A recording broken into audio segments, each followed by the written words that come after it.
All right, today we're gonna continue on with Stihl saws and filtration. Today we're gonna be addressing these saws that have the cartridge style filters. So I have a 462 and a 400. 462 is its own thing. I think it is just the 462 that takes the size. And then the 400 does several sizes. So I'll revert you to their website. You can also look at Redbeard Saws, Nick Stokel. It's all the same product, just the branding and colors are different on the 3D printed parts. I believe they're 3D printed. So first of all, we will start with the 400 because that one is the really easy one. On the 400, all you gotta do is remove the two nuts on this air baffle here.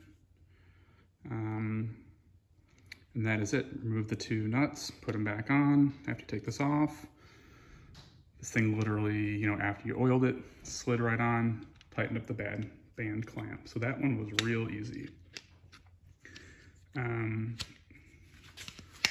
So the next one, that one, no problem at all. When we got to the 400, and I have a 391 as well, I had the same with both. I even asked Nick and he confirmed it is an extremely tight fit on this collar. So this one is a little different. You gotta remove, once again, the air baffle, but these screws actually get removed with it. And in their place are little rubber plugs, which I've got another one here, so I'll show you. There you go, that's what they look like. That goes into the screw holes. You do it from this direction pointing out. You pull them through. I used a duller, smaller, flat slotted screwdriver to help kind of push them through, but those go in where those two screws come out. Once again, those. Another thing I did was I used, these are smaller Torx, I can't remember the number, but I put them, you gotta pull this whole thing apart. You gotta pop these off, kind of tilt the whole carburetor out. Be careful you don't, lose any of these little gaskets on the carburetor.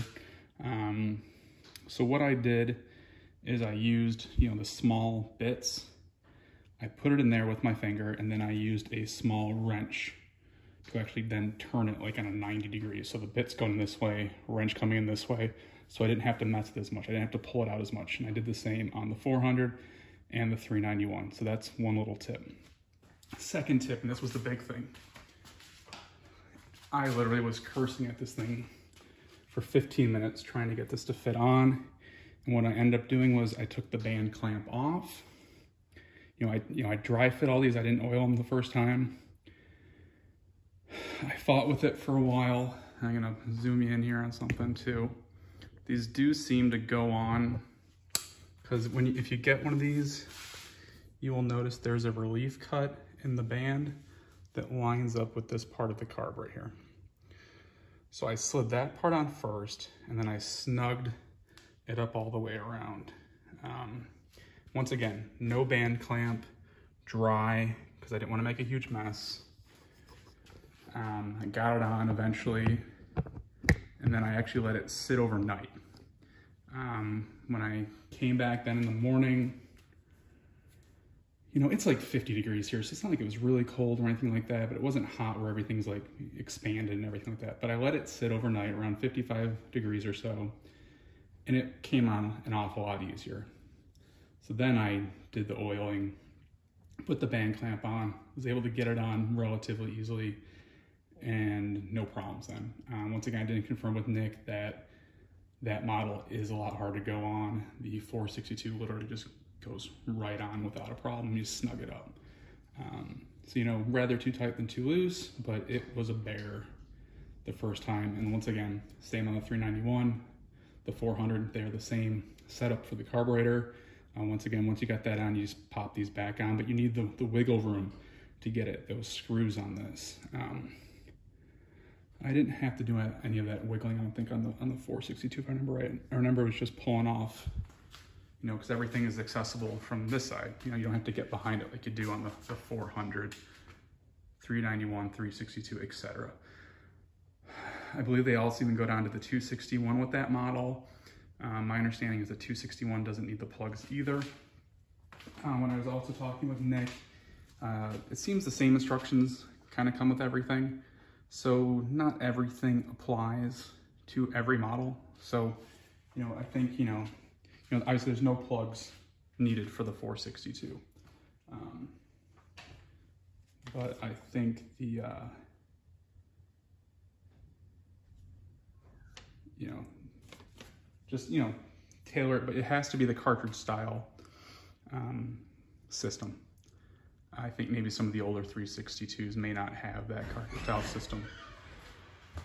So yeah, once again, just remember on this style, 400, 362, 391, make sure you get both of those plugs in going from this direction out so that they're captured. There's a good look at them.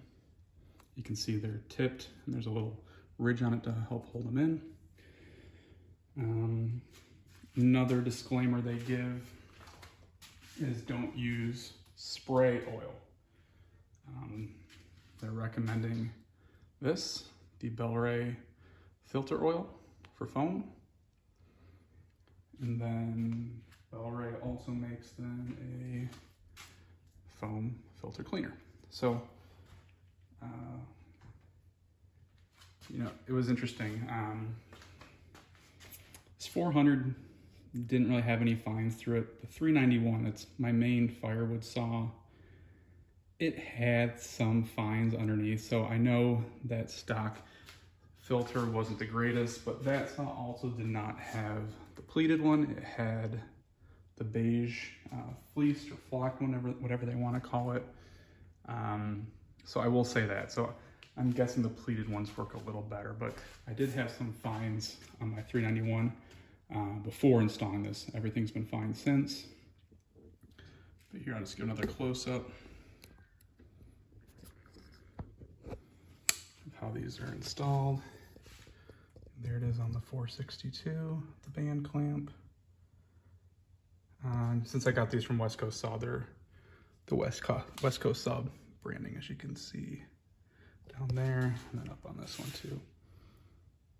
If anyone has any questions, if they had a similar experience, you know, especially with this 400, 391, but that's what they look like oiled too, so you can see I got oil on them. That's it, thanks.